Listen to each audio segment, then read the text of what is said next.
안녕하세요. 글씨 쓰는 김아입니다. 오늘 여러분의 하루는 어떠셨나요? 우리는 이런저런 이유로 행복에서 멀어져 가곤 하는데요.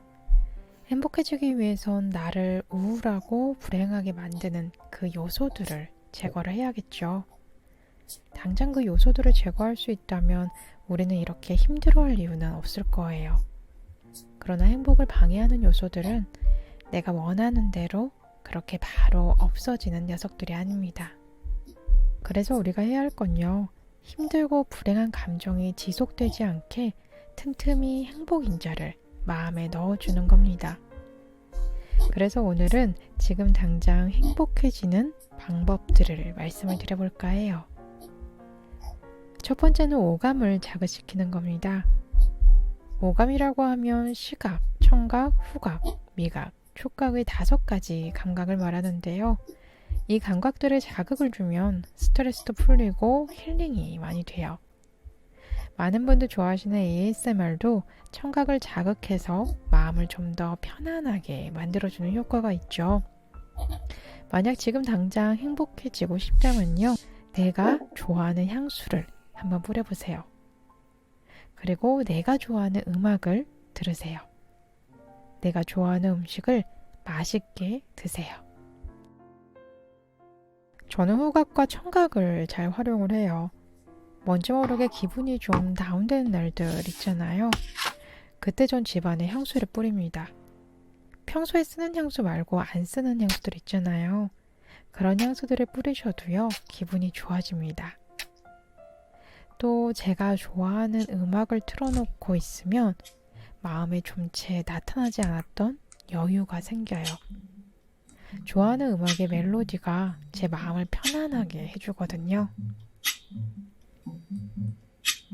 When the night has come and the land is dark and the moon is the only light we'll see.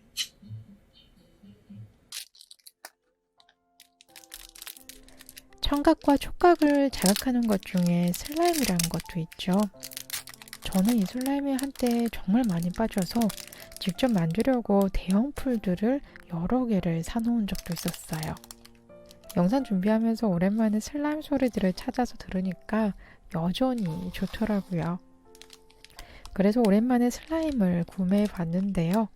여러분 잠시 소리 한번 듣고 가실래요?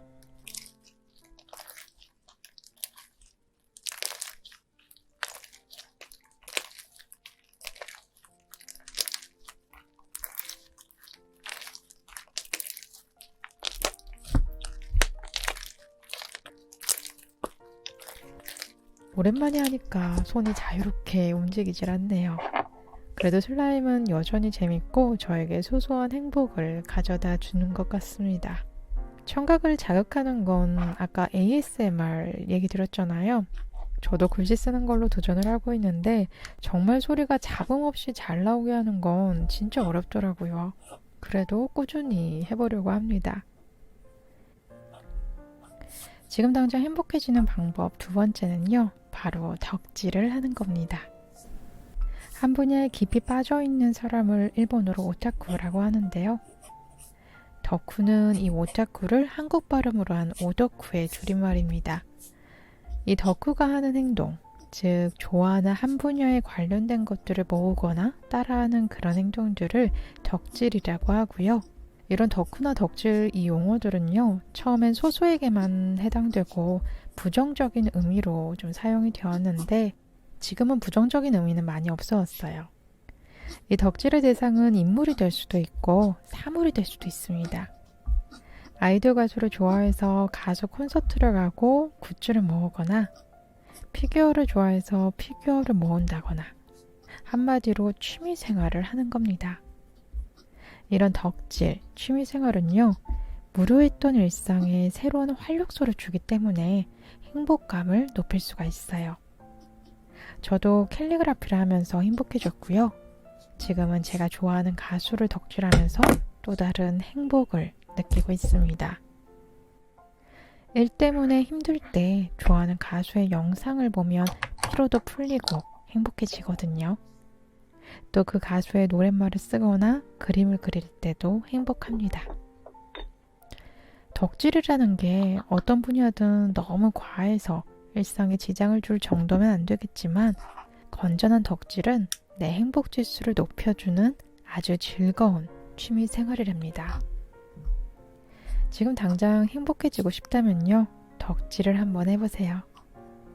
그런데 나는 내가 뭐 좋아하는지 모르겠다, 그런 거 없다 하신다면요, 평소 내가 검색을 많이 하거나 많이 보거나 많이 읽거나 아니면 최근에 재미있었던 것들을 찾아서 그것들을 한번 해보시는 거예요.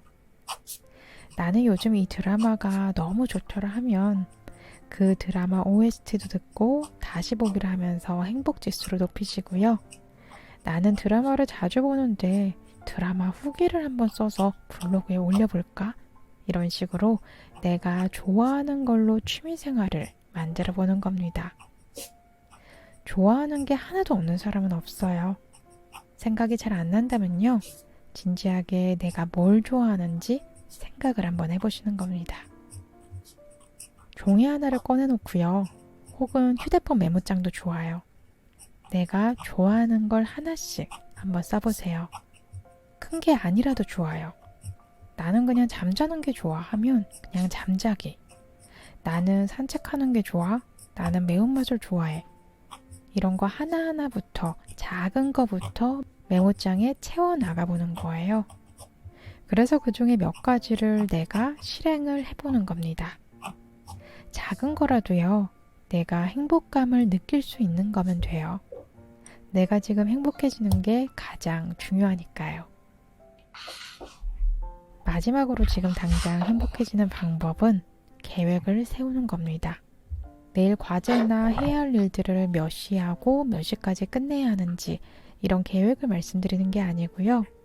내가 하고 싶은 것들에 대한 계획입니다. 이것도 크고 걱정하지 않아도 돼요. 당장 이번 돌아오는 주말을 보낼 계획이라던가 아니면 친구들을 만나서 어떤 걸 먹을지, 어떤 카페를 갈지 이런 소소한 계획들을 세워보는 겁니다. 누군가를 만나지 않더라도요, 집에서 혼자 아침부터 밤까지 재미있게 즐길 수 있는 계획을 세우셔도 좋아요. 나는 오늘 하루 종일 넷플릭스에서 영화를 보겠다 하시면 맥주 한 캔 사다 놓고 넷플릭스를 틀어놓고 영화를 보는 상상을 하는 겁니다. 그렇게 계획을 하면서 즐거운 상상들을 하면 행복 에너지가 충전될 거예요. 내가 지금 스트레스가 많아서 어디론가 떠나고 싶다. 그런데 지금 당장은 안 된다 하시면요, 몇 달 뒤에 떠날 계획을 한번 잡아보시는 거예요. 올여름 휴가 계획을 지금부터 조금씩 잡아보는 거죠. 먼저 다이어리에 계획을 쓰시고요. 여행 루트를 짜고 어떤 걸 먹을지 식당을 고르고 이렇게 계획을 세워보는 겁니다. 친구들과 함께라도 좋고 나 혼자여도 좋아요. 내가 즐길 수 있는 그런 계획들을 써보는 거예요. 만약 장기적인 계획을 세운다면 내가 원하는 것에 대한 목표를 정하는 것도 좋습니다. 1년에 돈 1,000만 원 모으기를 목표로 세운다면요, 구체적인 계획을 세우는 거예요. 일단은 1년 안에 돈 1,000만 원을 왜 모으고 싶은지 그것부터 분명히 해야겠죠. 나는 그냥 돈 많이 벌고 싶어. 몇 년 안에 1억을 만들 거야 라고 생각만 하면요, 절대 모을 수가 없어요. 계획은 최대한 구체적으로 세우셔야 목표를 달성할 확률이 높아집니다. 1년에 1,000만 원 모으기를 목표로 했다면요, 내가 이 1,000만 원을 모아서 어디에 쓸지를 분명하게 정해주셔야 합니다. 그 다음엔 내 재정 상황을 파악을 하고 또 이렇게 파악을 해서 한 달에 얼마씩 저축을 할 건지, 예외 상황이 발생했을 땐 어떻게 대처할 건지 등 자세하고 구체적으로 계획을 세웁니다. 계획을 세운다는 건요, 미래를 향해 나아가는 일이에요. 과거에 얽매여 있거나 아무런 꿈, 목표가 없다면 하루를 사는 게 아무런 의미가 없는 것 같아서 무기력해집니다. 지금 당장 계획을 한번 세워보세요. 세울 계획이 없다면 이번 주에 내가 가장 좋아하는 걸 먹는 계획이라던가 아니면 이번 주말에 산책하거나 영화 보거나 하루를 즐겁게 만들 계획을 세워보는 겁니다. 덕질할 무언가를 찾아서 온전히 나를 위한 하루를 만들 계획을 한번 세워보세요. 그리고 그 계획이 실행되는 그 상황을 상상을 해보는 겁니다. 두근두근 설레며 행복해지실 거예요. 오늘은 지금 당장 행복해지는 3가지 방법에 대해서 얘기를 한번 드려봤는데요. 제 경험에 의해서 얘기를 한 거다 보니까 이게 100% 맞다 하고 말씀을 드릴 수는 없어요. 그래도 저는 이렇게 해서 행복감을 느꼈기 때문에 여러분들께도 한번 추천을 드리고 싶어서 이렇게 얘기를 드려봤어요. 라디오 들으시는 모든 분들, 우리 이런 소소한 즐거움, 작은 행복들로 하루를 채워나가 보도록 해봐요. 오늘도 제 손글씨가 누군가에게 힐링이 되었으면 좋겠습니다.